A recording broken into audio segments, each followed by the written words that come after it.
Dice en pantalla, mas ahora Cristo ha resucitado de los muertos, primicia de los que durmieron es hecho. Carta de Pablo a los Corintios. Voy a empezar, hermanos, por dar lectura al capítulo 20 del Evangelio según San Juan. No voy a leer todos los versículos, obviamente, tal vez vaya saltando algunos, tal vez en algunos vaya haciendo algún paréntesis para alguna explicación adicional. Pero por si quieren ir siguiendo la lectura, no va en orden, pero es el capítulo 20 del Evangelio según San Juan, en la versión de Reina Valera, que es la que traigo aquí. Dice así: el primer día de la semana, María Magdalena fue de mañana, siendo aún oscuro, al sepulcro, y vio quitada la piedra. Al no ver el cuerpo del Señor, empezó a llorar. Mientras lloraba, se inclinó para mirar dentro del sepulcro y vio a dos ángeles con vestiduras blancas que estaban sentados, el uno a la cabecera y el otro a los pies, donde el cuerpo de Jesús había sido puesto. Y le dijeron: mujer, ¿por qué lloras? Les dijo: porque se han llevado a mi Señor y no sé dónde le han puesto. Cuando había dicho esto, se volvió y vio a Jesús que estaba allí, mas no sabía que era Jesús. Jesús le dijo: mujer, ¿por qué lloras? Ella, pensando que era la persona encargada de cuidar el huerto donde se encontraba la tumba, le dijo: Señor, si tú lo has llevado, dime dónde lo has puesto. Jesús le dijo: María. Volviéndose ella le dijo: Maestro.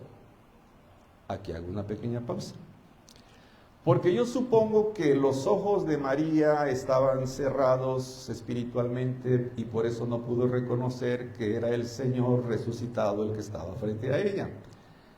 De repente el Señor le abre los ojos, lo reconoce, le dice: Rabí, maestro, y supongo que su primera intención, porque esa hubiese sido la mía, tal vez fue tirarse a los pies del Señor para abrazarlo.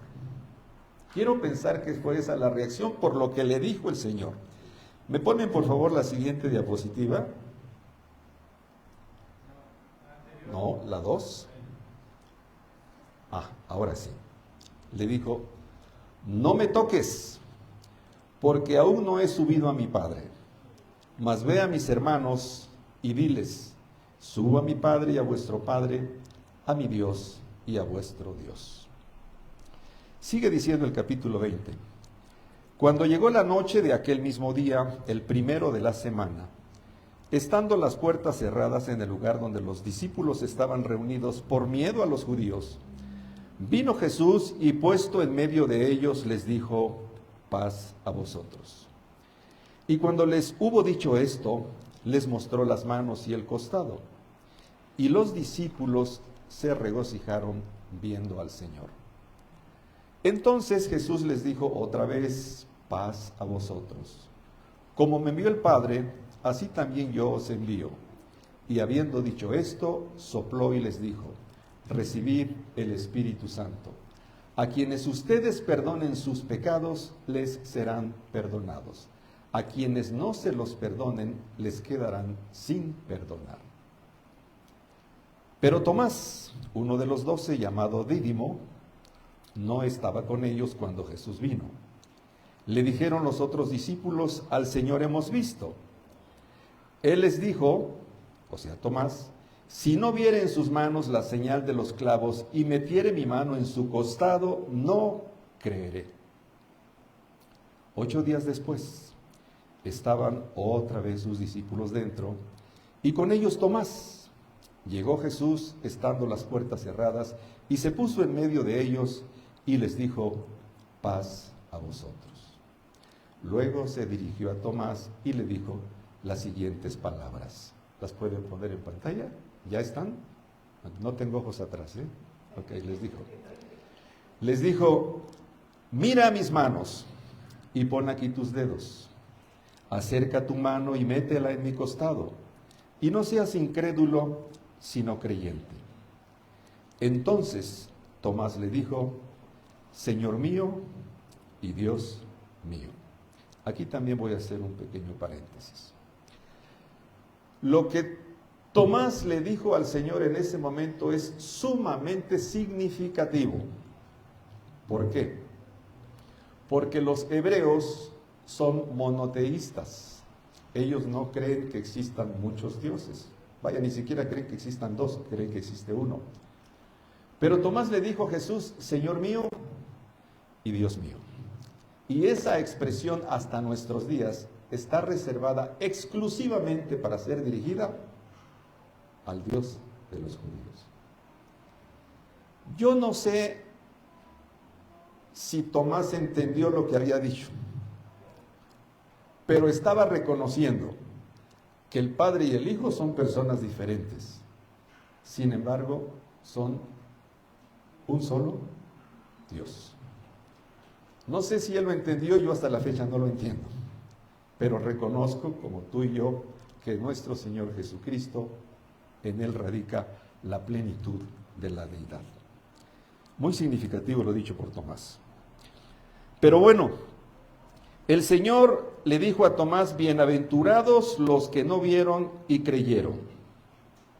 Pregunta, ¿alguno de ustedes, hermanos, ha visto a nuestro Señor resucitado? No, yo tampoco. Pero creemos que murió y resucitó. Entonces el Señor dijo, bienaventurados los que no me han visto y sin embargo ya han creído.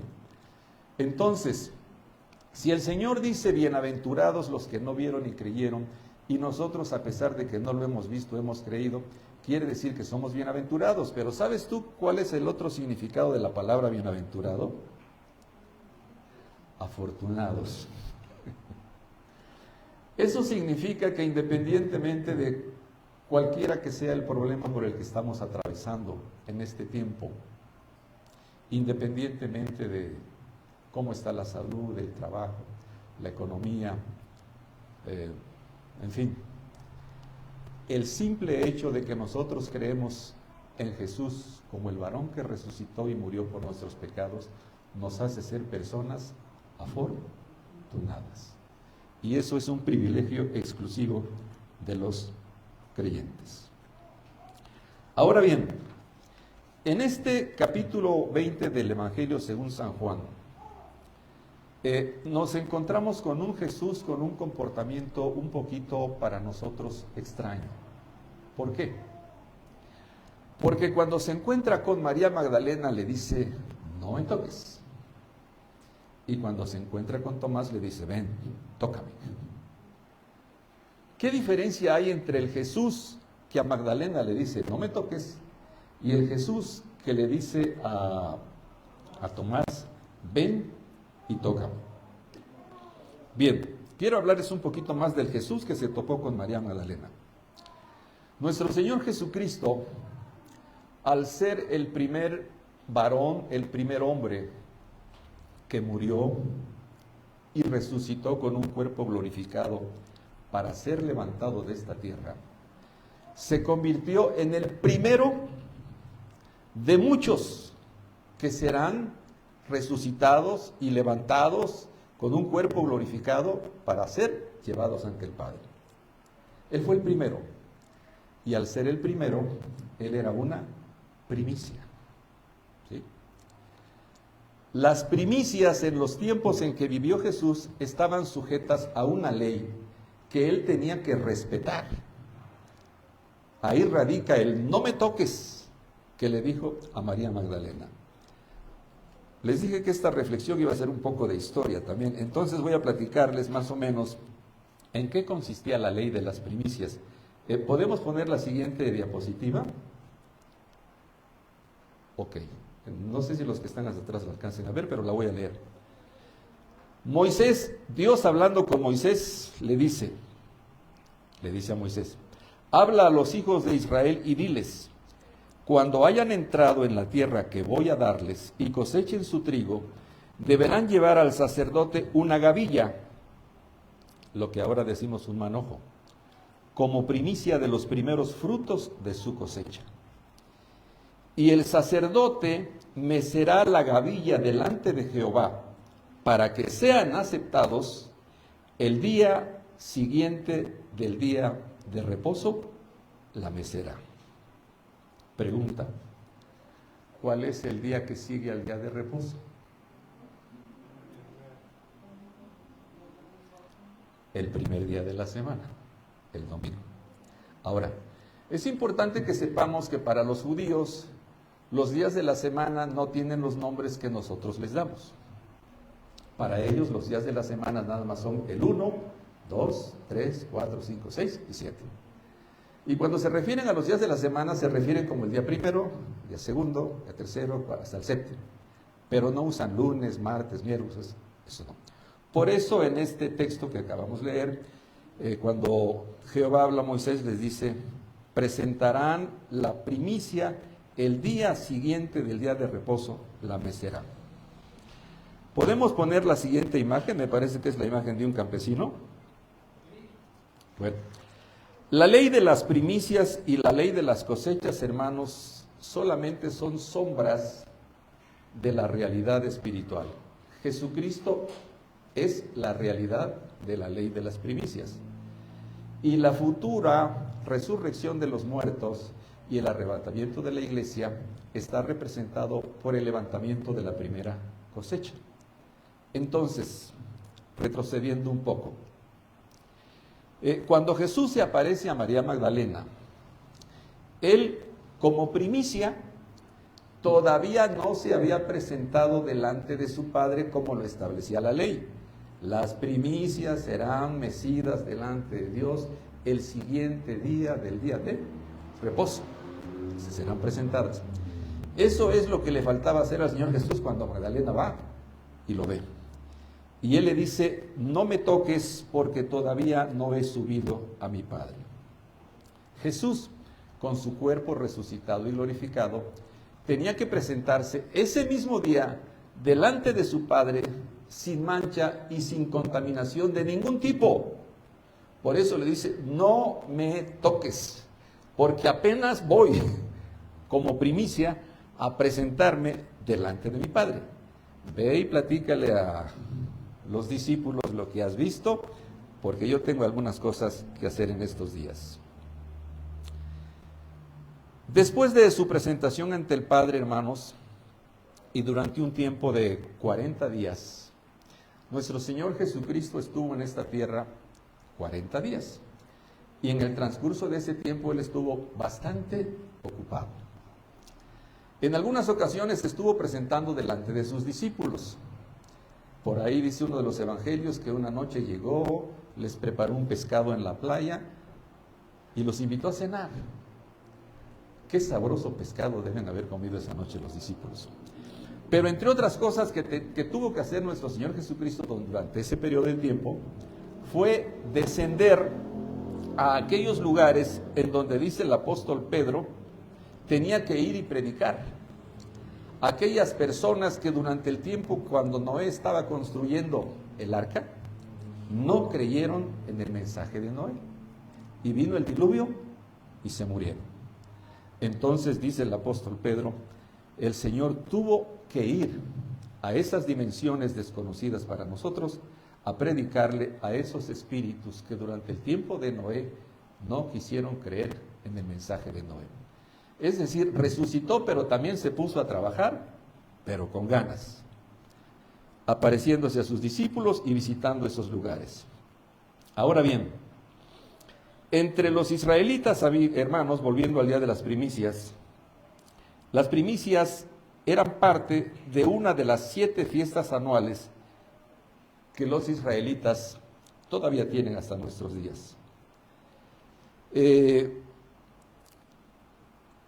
Esta fiesta de las primicias o este día de las primicias, para poder entender cómo funcionaban en aquel tiempo y tener un comparativo con cómo funcionan en nuestros días, y cómo funcionaban durante el tiempo en que resucitó nuestro Señor Jesucristo, voy a ponerles un ejemplo muy mexicano a fin de que nos quede clarísimo cómo era la fiesta de las primicias y el resto de las fiestas.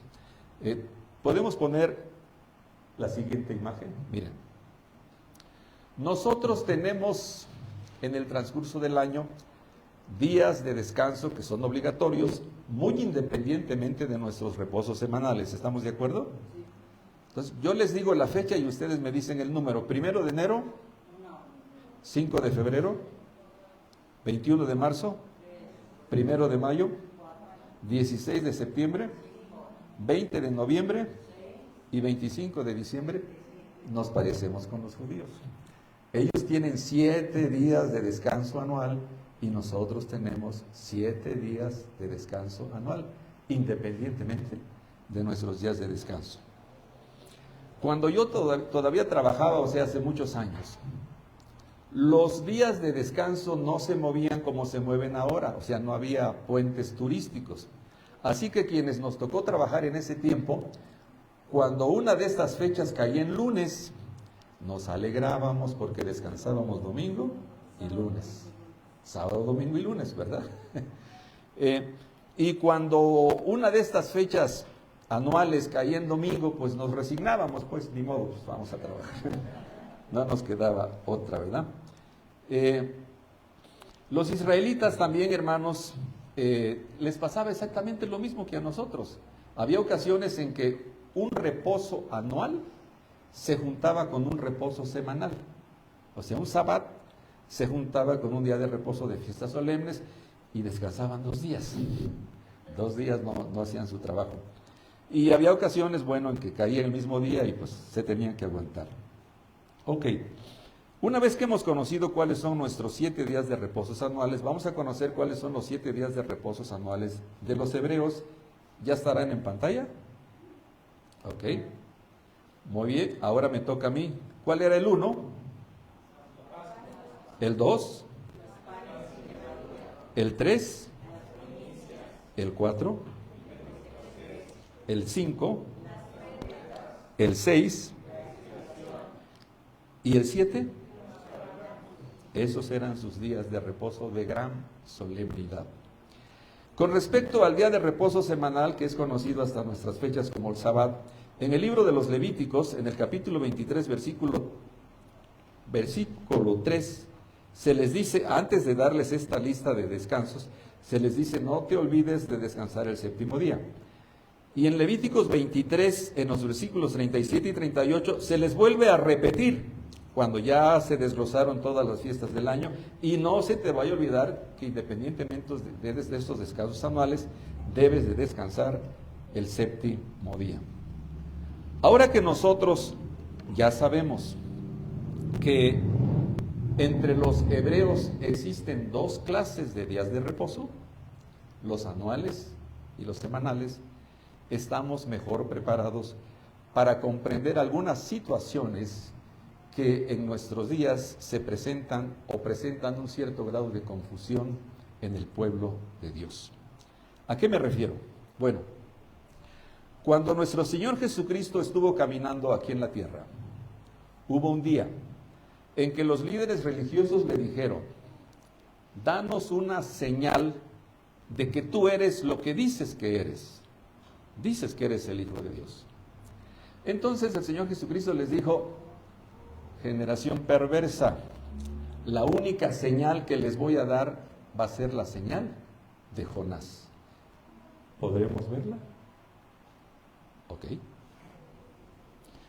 Como estuvo Jonás, dijo el Señor Jesucristo, en el vientre del gran pez, 3 días y 3 noches, así estará el Hijo del Hombre en el corazón de la tierra, 3 días y 3 noches. Cuando yo les digo que es muy importante saber que entre los judíos existen 2 clases de días de reposo, quiero darles a entender que mientras no entendemos y sabemos esto, no podemos entender por qué nuestro Señor Jesucristo dijo que Él iba a estar en el corazón de la tierra 3 días y 3 noches. Pero cuando ya sabemos que existen 2 tipos de días de reposo, entonces sí podemos entender a qué se estaba refiriendo nuestro Señor Jesucristo cuando dijo, voy a estar en el corazón de la tierra 3 días y 3 noches.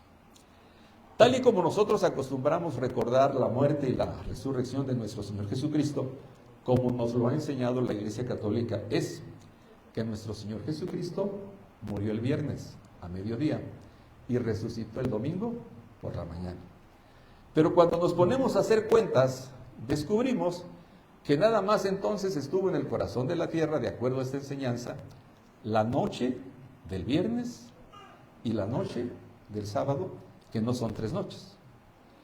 Y 6 horas del día viernes y las 12 horas de sol del día sábado.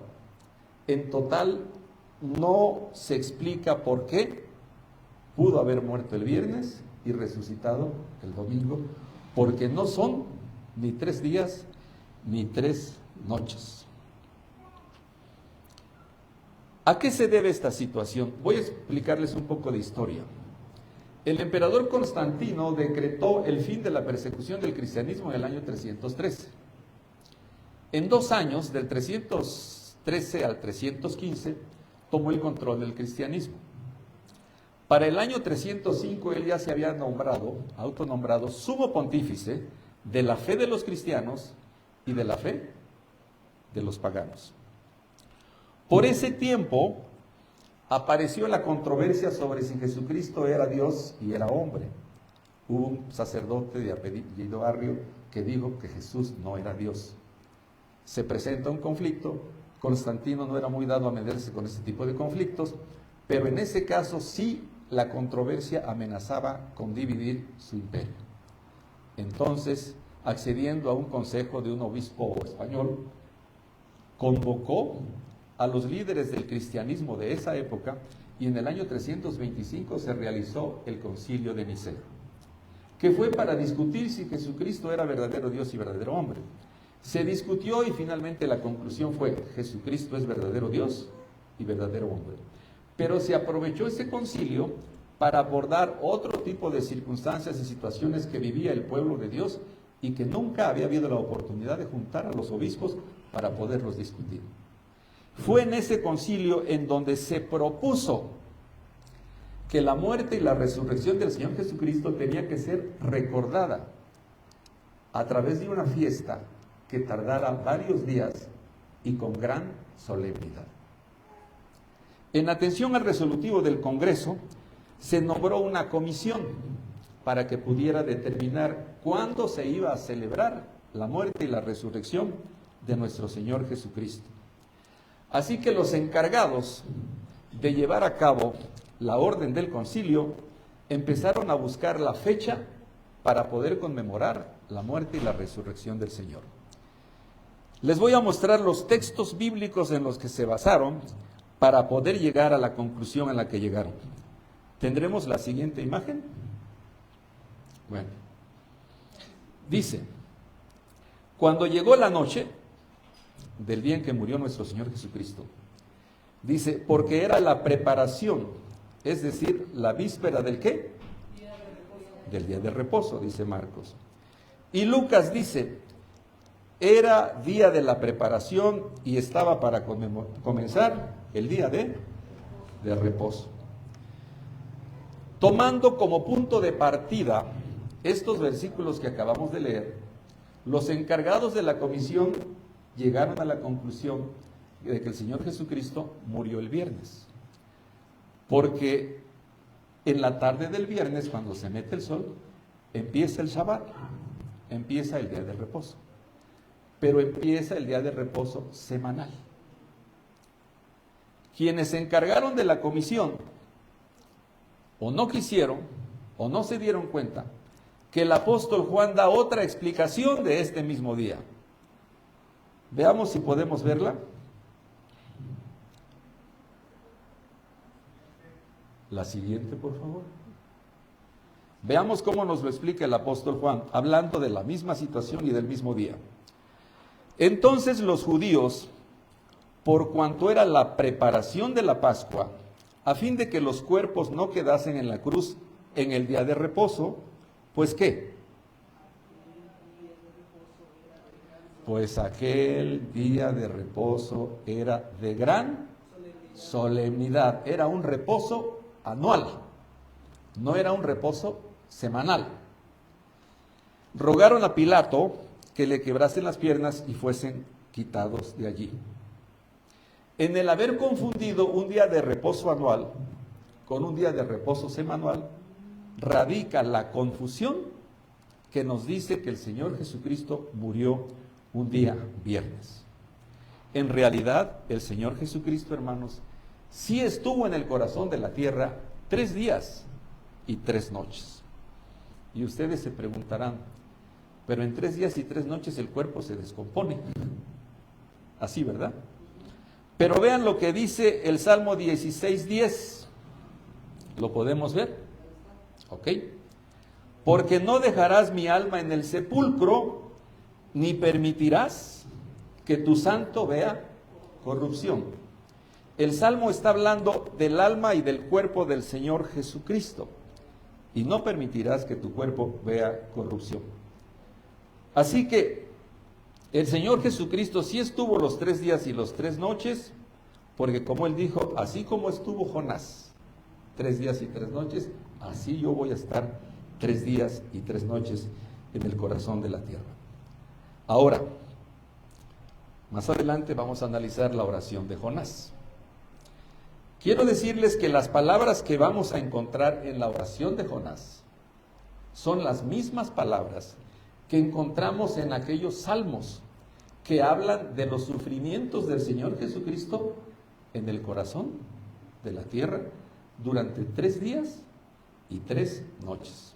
Un sufrimiento inenarrable que es imposible dramatizarlo en Ixtapalapa, donde quiera que ustedes sean, pero es en la oración de Jonás nos están dibujando el sufrimiento de nuestro Señor Jesucristo durante esos 3 días y 3 noches. Así que en el capítulo 2 de Jonás, en los versículos del 1 al 7, no puse todos los 7 versículos, pero les voy a leer unos cuantos, ahí les van. Entonces oró Jonás a Jehová, su Dios, desde el vientre del pez, y dijo, invoqué en mi angustia a Jehová, y él me oyó. Desde el seno del Seol clamé, y mi voz oíste. Todas tus ondas y todas tus olas pasaron sobre mí. Estas palabras las encontramos en el Salmo 42:7 y se refieren a los sufrimientos del Señor Jesucristo, no en la cruz, sino en el corazón de la tierra. Las aguas me rodearon hasta el alma, me rodeó el abismo. Descendí a los cimientos de los montes. El que estaba en el vientre del gran pez, de la ballena, dijo, descendí a los cimientos de los montes. La tierra echó sus cerrojos sobre mí para siempre. ¿Estaba Jonás en una sepultura de tierra? No. Pero nos está diciendo, la tierra me quiso atrapar. Mas tú sacaste mi vida de la sepultura. Cuando mi alma desfallecía en mí, me acordé de Jehová, y mi oración llegó hasta tu santo templo. ¿Podemos? Perfecto. ¿Quiénes son los que van al Seol, hermanos? ¿Los vivos o los muertos? Los muertos. Entonces Jonás estuvo muerto. Sacaste mi vida de la sepultura. Dios le dijo a la ballena, escúpelo. Y lo escupió. Jonás no salió de la sepultura, salió de una ballena. Jonás no estuvo en el Seol, estuvo en el vientre de la ballena. Pero ¿de qué nos habla la oración de Jonás? La oración de Jonás solamente nos habla de los sufrimientos del Señor durante los 3 días y las 3 noches que él pasó en el vientre del gran pez. Esos fueron los sufrimientos de Jonás, del Señor Jesucristo, en el corazón de la tierra. Por eso nuestro Señor Jesucristo, cuando le pidieron una señal, Él dijo, la única señal que les voy a dar va a ser la señal de Jonás. Yo voy a estar 3 días y 3 noches y después me van a volver a ver. Ahora, cuando se aborda este asunto entre el pueblo de Dios, a veces hay un escándalo. ¿Por qué? Porque muchos de nosotros estamos contentos con que tengamos una semana de vacaciones en Semana Santa, yo entre ellos. me cuentan. Pero yo siempre les digo, cuando me escuchan, no se preocupen ni se alarmen. Sepamos distinguir los hechos de las formas, ¿sí? Nuestro Señor Jesucristo murió y resucitó, es un hecho, ¿sí? Las formas en que recordamos la muerte y la resurrección son las formas. Por ejemplo, les voy a poner el ejemplo de ejemplos. La Iglesia Cristiana Ortodoxa Rusa, que abarca desde Turquía hasta los límites de Rusia con China, ¿cuándo creen que va a celebrar la muerte y la resurrección del Señor Jesucristo este año? El domingo 24 de mayo.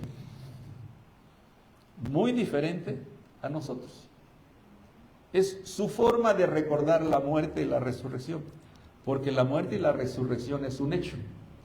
Las formas en que recordamos los hechos pueden variar de una cultura a otra, pero lo importante son los hechos. ¿Por qué es tan importante recordar los hechos? ¿Me ayudan con la siguiente diapositiva, hermanos?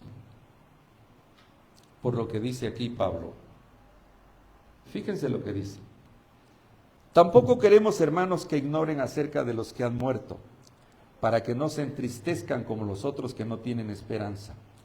Porque si creemos que Jesús murió y resucitó, así también traerá Dios con Jesús a los que durmieron en él. Me gusta lo que dice Pablo aquí, no se entristezcan como los otros que no tienen esperanza. ¿Quiénes son aquellos que no tienen esperanza?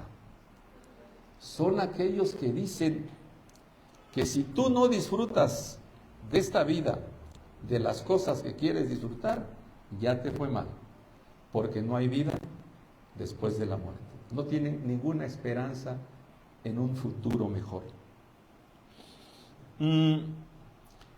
La semana pasada, hermanos, en el noticiero Milenio, este joven que se llama Alejandro, me parece que es Domínguez, entrevistó a un par de cristianas venezolanas inmigrantes, madre e hija.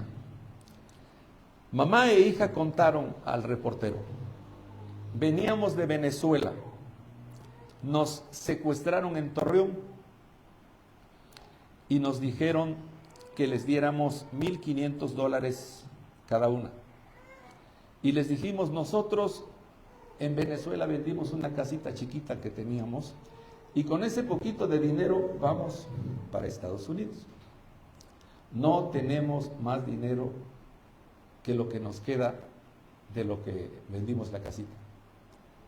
Dice, entonces nos dijeron, las vamos a vender a un hospital para que usen sus órganos. Las maten y usen sus órganos si no nos pagan. Y madre e hija dijeron, con Biblia en mano, nosotros somos cristianas. Y si la voluntad de Dios es que así vamos a morir, pues maten.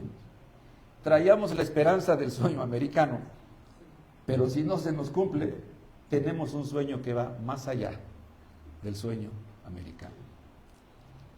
Entonces dice la hija, y el jefe de los malosos se salió un rato y luego regresó. Y le dijo ahí a sus tipos, corran a estas mujeres, saquen a estas mujeres de aquí.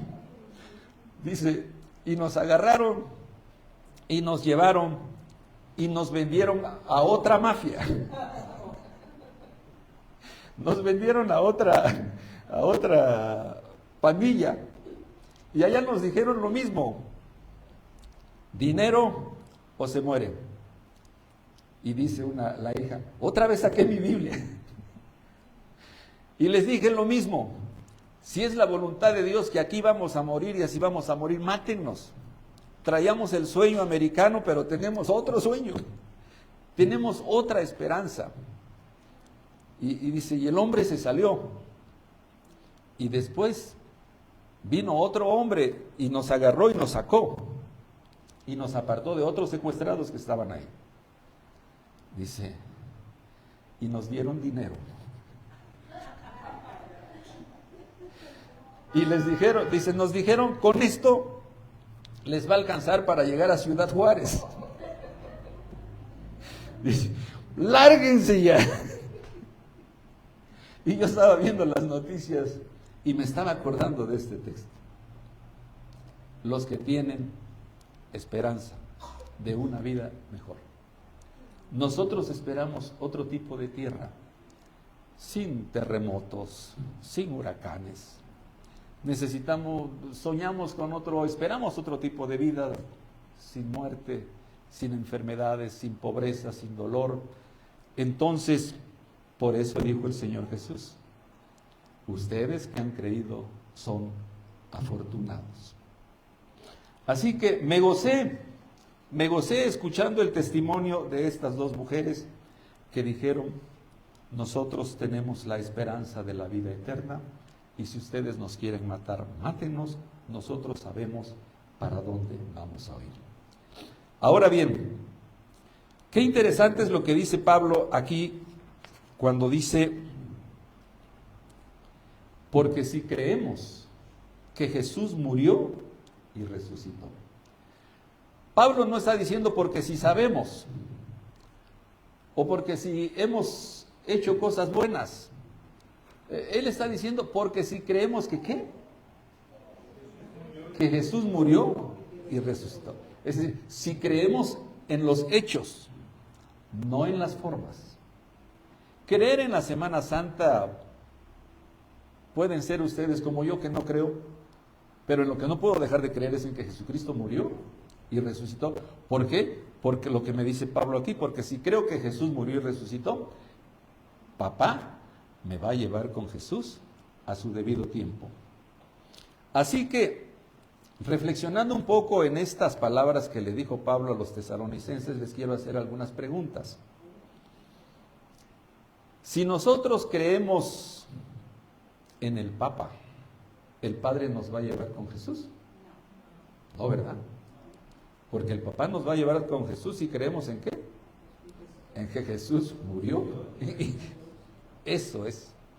Si nosotros que creemos en la Virgen de Guadalupe, Papá nos va a llevar con Jesús, ni lo pienses. Si creemos en San Judas Tadeo, tampoco. Creamos lo que creamos en este mundo, si no creemos en Jesús, en su muerte y en su resurrección, a causa de nuestros pecados, hermanos, no tendremos forma de llegar a estar con el Padre. Y con estas preguntas últimas que les he hecho, hermanos, quiero darles las gracias por su atención. La reflexión fue, creo, muy breve. Espero que hayan entendido la importancia que tiene que nosotros creamos en la muerte y la resurrección de nuestro Señor Jesucristo. Entonces, gracias por su atención y que Dios les bendiga.